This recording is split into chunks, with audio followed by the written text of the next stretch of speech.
저희 함께 하나님께 찬양 드리도록 하겠습니다. 찬송가 200장 찬양하십니다. 200장을 같이 찬양 드리십니다. 달고 묘한 그 말씀, 생명의 말씀은 귀한 그 말씀 진실로 생명의 말씀이 나의 길과 믿음 밝히 보여주니 아름답고 귀한 말씀 생명샘이로다. 아름답고 귀한 말씀 생명샘이로다. 귀한 주님의 말씀은 내 노래 되도다. 모든 사람을 살리는 생명의 말씀을 값도 없이 받아 생명길을 가니 아름답고 귀한 말씀 생명샘이로다. 아름답고 귀한 말씀 생명샘이로다. 널리 울리어 퍼지는 생명의 말씀은 마음의 용서와 평안을 골고루 주나니 다만 예수 말씀 듣고 복을 받네. 아름답고 귀한 말씀 생명샘이로다. 아름답고 귀한 말씀 생명샘이로다. 아멘.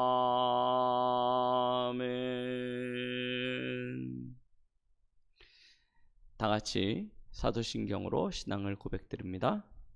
전능하사 천지를 만드신 하나님 아버지를 내가 믿사오며 그 외아들 우리 주 예수 그리스도를 믿사오니 이는 성령으로 잉태하사 동정녀 마리아에게 나시고 본디오 빌라도에게 고난을 받으사 십자가에 못 박혀 죽으시고 장사한 지 사흘 만에 죽은 자 가운데서 다시 살아나시며 하늘에 오르사 전능하신 하나님 우편에 앉아 계시다가 저희로서 산 자와 죽은 자를 심판하러 오시리라.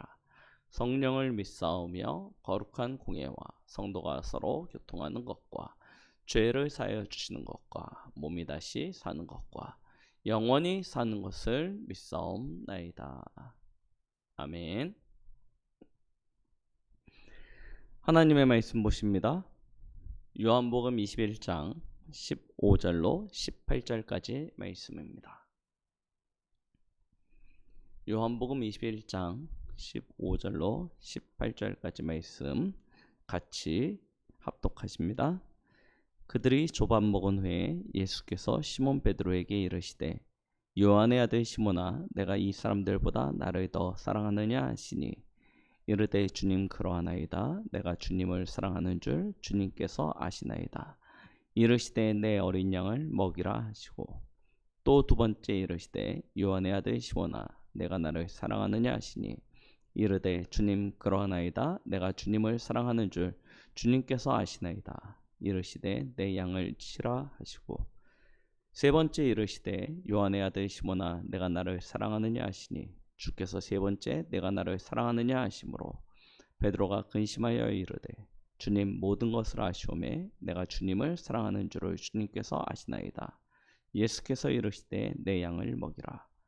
내가 진실로 진실로 내게 이르노니 내가 젊어서는 스스로 띠띠고 원하는 것으로 다녔거니와 늙어서는 내 팔을 벌리리니 남이 내게 띠띠우고 원하지 아니하는 곳으로 데려가리라. 아멘. 우리는 한 주간 이제도 일하시는 아버지의 일을 두고 이번 주 어린 양을 먹이는 일이란 제목으로 함께 말씀의 인도를 받고 있습니다. 우리가 이 땅을 살고 난 이후에 남는 것 중에 가장 분명한 증거가 무엇입니까? 우리가 이 땅을 어떻게 살다 갔는지 남기는 최고의 작품이 무엇입니까? 바로 우리의 자녀요 후대입니다. 우리의 자녀와 후대가 우리의 인생의 증거가 되어집니다. 우리는 우리의 자녀와 우리의 렘넌트들에게 무엇을 전달하고 무엇을 남기고 가야 되겠습니까? 성경에 보니까 이새라는 사람이 나옵니다. 다윗의 아버지죠. 어느 날 이새의 집에 큰 기쁨의 소식이 전달되어 왔습니다. 이스라엘의 대제사장인 또 선지자였던 사무엘이 이새의 집을 방문한다는 거예요. 얼마나 영광입니까? 그래서요, 이새가 큰 잔치를 준비하고요, 아들들을 다 불러 모았습니다. 그리고 마침내 사무엘이 도착을 했어요. 사무엘이 하나님의 음성을 듣고 그 자리에 온 것입니다. 사울 왕이 하나님을 떠났기 때문에 그 다음 왕을 하나님께서 이새의 가문에서 세우겠다 사무엘에게 말씀하신 거예요. 사무엘은 아무에게도 그 사실을 알리지 아니하고 이새의 집에 방문했습니다. 그리고 이새의 아들들을 대면하였습니다. 딱 보는 순간 너무 마음에 들어요. 아, 그래, 이 정도 되니까 하나님이 이 집에 가서 이 아들들 중에 한 명을 왕으로 세우라고 하는구나. 용모도 빼어나고 굉장히 실력도 있어 보이고요, 성품도 반듯한 것 같고 하나님을 경외하는 것 같기도 하고, 그래서 겉으로 보기에는 완전하였습니다. 너무 마음에 들어요. 그런데요, 하나님이요, 아니래요. 이세 아들들 하나하나를 볼 때마다 사무엘은 그렇지 그렇지 했는데 하나님은 아니야 아니야 하시는 거예요. 다 봤는데 없어요. 분명히 하나님이 이 집에 아들들 가운데 왕이 될 사람이 있다고 했는데 아들들이 다 지나고 났는데 없는 거예요. 그래서 사무엘이 이새에게 묻습니다. 당신의 아들들이 여기 있는 사람들이 전부냐? 그랬더니 이새가 아니래요. 막내가 있는데 아직 아이여서 이 막내는 지금 저 언덕 위에 저 산중에서 양을 돌보고 있습니다. 사무엘이 빨리 데리고 오라고 했습니다. 빨리 데리고 오라고 했어요. 내가 그 아이를 보기 전까지는 먹지도 않고 마시지도 않겠다. 그래서 이새가요, 급히 막내 아들을 데리고 옵니다. 그 아이가 딱 사무엘 앞에 서는 순간이요, 하나님이 즉시 이야기합니다. 이 아이가 바로 그 아이다. 이 아이가 바로 그 아이다. 이새가 가지고 있었던 생각, 그리고 하나님이 가지고 있었던 생각이 서로 달랐습니다. 이새는 그래도 키도 크고 좀 듬직하고 어디 가도 좀 인정받을 만한 그런 외모와 실력과 이런 것들이 갖춰진 그런 사람을 자기의 자랑이라고 생각하고 사무엘 앞에 내놓았는데 사무엘과 하나님은 아닌 거예요. 하나님의 기준은 따로 있었습니다. 하나님은 우리의 외모를 보시지 않습니다. 하나님은 우리의 중심을 보십니다. 다윗이 양을 치면서 하나님과 함께하고 하나님과 동행하며 하나님의 언약 안에 있었던 그 모습들을 하나님은요 항상 지켜보고 계셨어요. 하나님은요 그 사람이 필요했던 것입니다. 하나님의 사람은 다릅니다.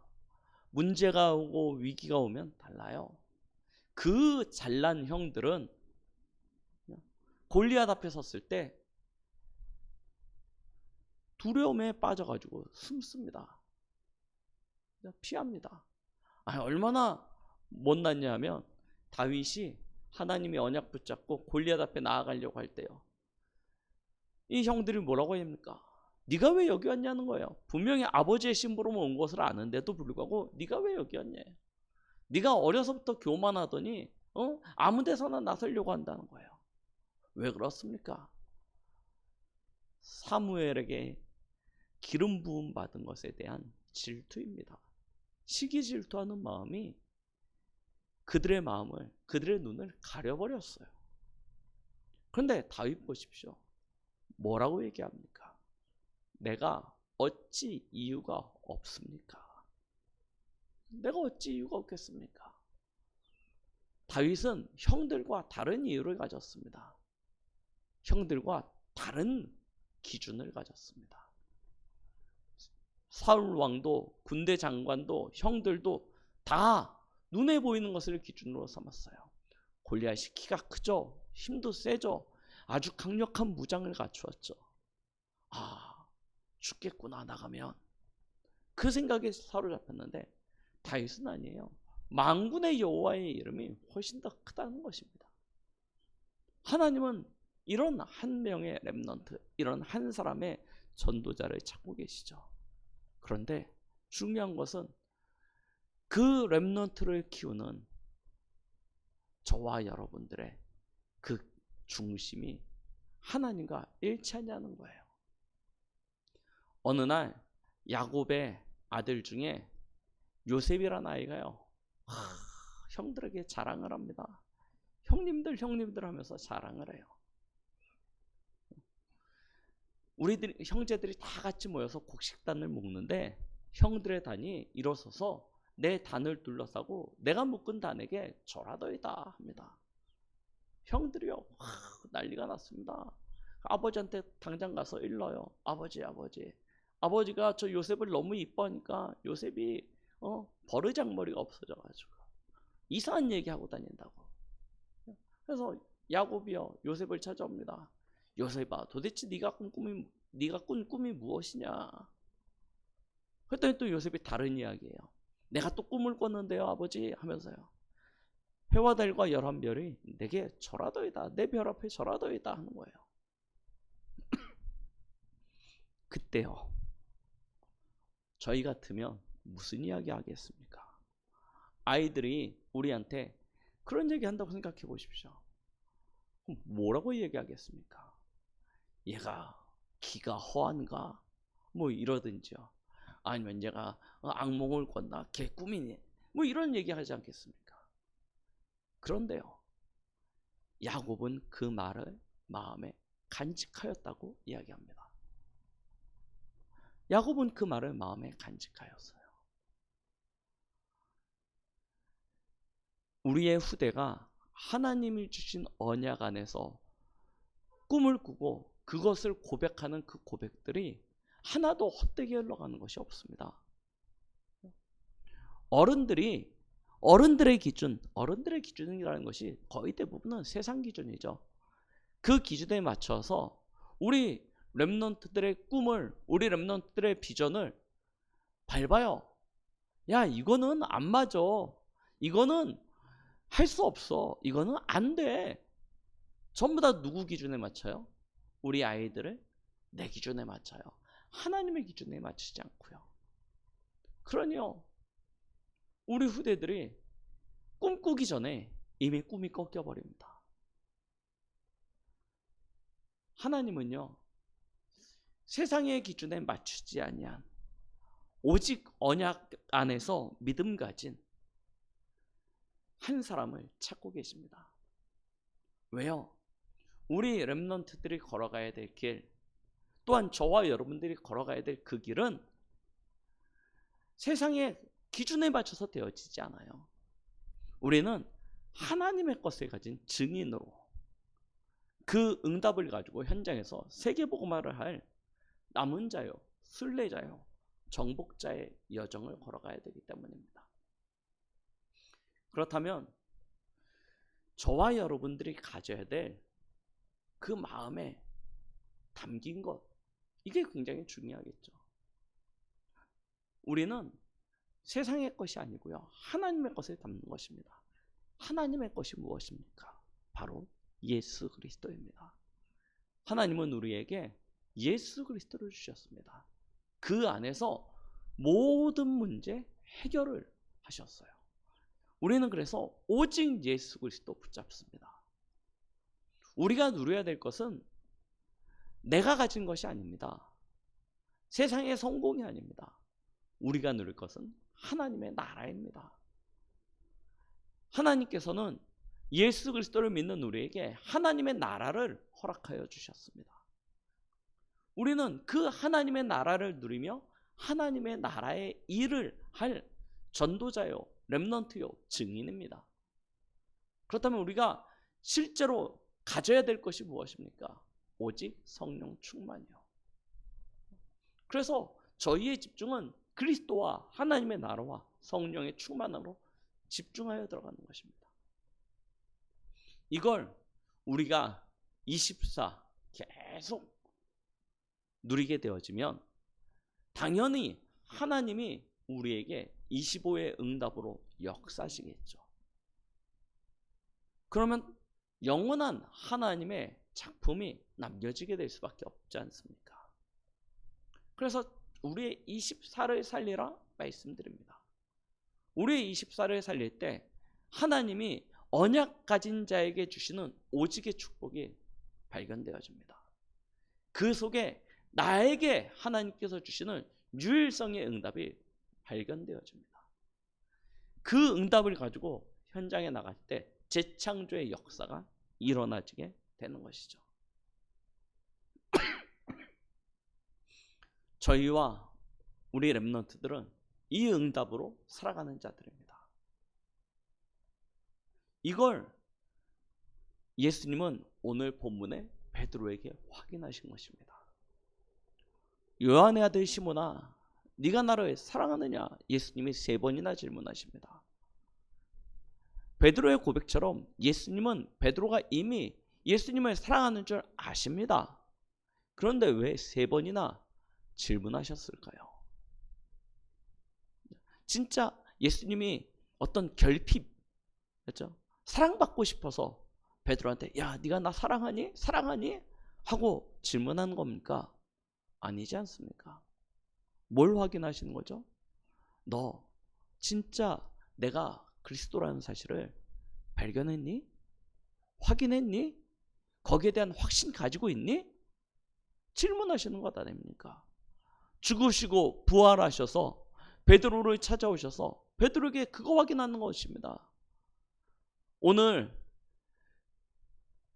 21장 15절, 16절, 17절 예수님이 3번 질문하시죠.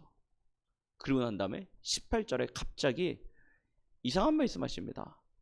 네가 젊어서는 스스로 띠뛰고 원하는 곳으로 다녔지만 늙으면 남이 내게 띠뛰고 원치 아니하는 곳으로 데려가리라 라고 말씀하시면서 이 말씀을 베드로에게 하신 이유가 있습니다. 왜 그러냐? 베드로가 어떠한 죽음으로 하나님께 영광 돌릴 것을 가르치심이로라 라고 말씀하고 있습니다. 19절에 보니까요. 예수님이 베드로에게 중요한 질문 3가지를 하고 난 이후에 베드로의 마지막을 확인시켜 주는 거예요. 네가 어떻게 죽게 될 건지 예수님이 가르쳐 주는 거예요. 남이 내게 띠띠우고 네가 원치 아니하는 곳으로 데려갈 것이다 이야기하십니다. 이 중요한 시간에 베드로와 1대1 팀 사역을 하시는 예수님이 너 나 사랑하니? 단순히 사랑 확인하는 겁니까? 아니에요. 네가 그처럼 하나님의 영광을 위하여 죽게 될 것인데 너 진짜 그 길을 갈 수 있는 준비가 되어졌냐는 거예요. 내가 그리스도라는 사실을 너는 아니? 너는 확인했니? 여기에 대한 확신이 있니? 증거 가졌니? 이 질문을 하시는 것입니다. 이 질문을 하고 난 이후에 이야기하시는 거예요. 내 어린 양을 먹여라. 우리가 왜 올바른 집중을 해야 됩니까? 우리가 진짜 복음의 결론 가질 때, 우리가 달려가야 될 그 미션에 대한 결론 가질 때, 내가 할 수 없음을 알고 오직 성령의 능력만으로 가능하다는 그 결론을 가질 때 우리는 우리에게 허락되어진 이 믿음의 경주를 달려갈 수 있습니다. 언약의 여정을 통해서 세계복음화의 그 응답을 누릴 수 있게 되는 것입니다. 오늘 이 아침에 저와 여러분들은 인생의 가장 중요한 전환점이 되는 은혜가 있기를 바랍니다. 나는 과연 예수 그리스도가 인생의 참된 결론인가? 나는 과연 예수 그리스도가 전부인가? 자신에게 깊이 질문해 보시고요. 그 결론에 참된 축복을 누리는 은혜가 있길 바랍니다. 이 땅의 문제는 다른 문제가 아니었습니다. 언약이 없는 거예요. 언약을 모르는 게 아닙니다. 언약이 없어요. 언약이 없으니까 참 예배자가 없고 참 제단이 없고요. 하나님이 주신 은혜와 응답을 못 누리니까요. 당연히 선지자의 축복 잃어버리게 되는 것이죠. 그래서 올해 우리에게 응답 25를 약속하신 하나님은 언약과 제단과 선지자의 이 세 가지를 회복하라고 미션을 주셨습니다. 이 아침에 베드로에게 예수님이 질문했던 그 질문을 오늘 내게 한번 던져보십시오. 그리고 진짜 오직 예수 그리스도가 맞다라고 결론 나진다면, 확인되어진다면 이제 내 것 다 내려놓고요. 오직 예수 그리스도, 오직 하나님의 나라, 오직 성령의 충만함을 향한 24의 참된 축복 누리시기 바랍니다.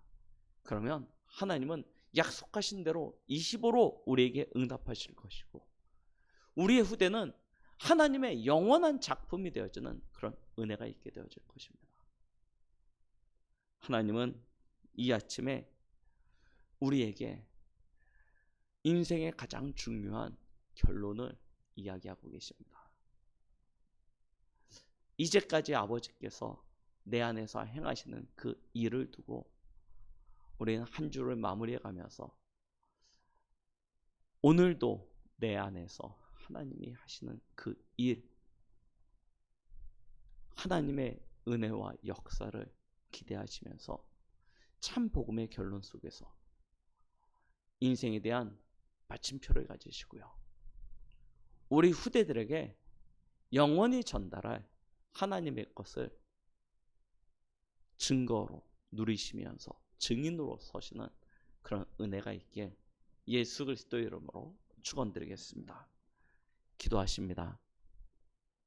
하나님 아버지 감사드립니다. 우리에게 복음을 허락하시고 복음 안에서 이 시대의 칠천지자의 미션을 허락하시며 오직 성령의 충만함에 갑절의 영감을 주시겠다 약속하신 하나님, 이 결론 속에 있는 우리를 통하여 우리의 자녀와 후대 렘넌트를 세울 수 있는 축복을 주시고 우리 렘넌트들을 통하여 하나님의 뜻이, 하나님의 나라가 온 땅에 이루어지는 그 일을 누릴 수 있도록 역사하여 주심을 감사드립니다.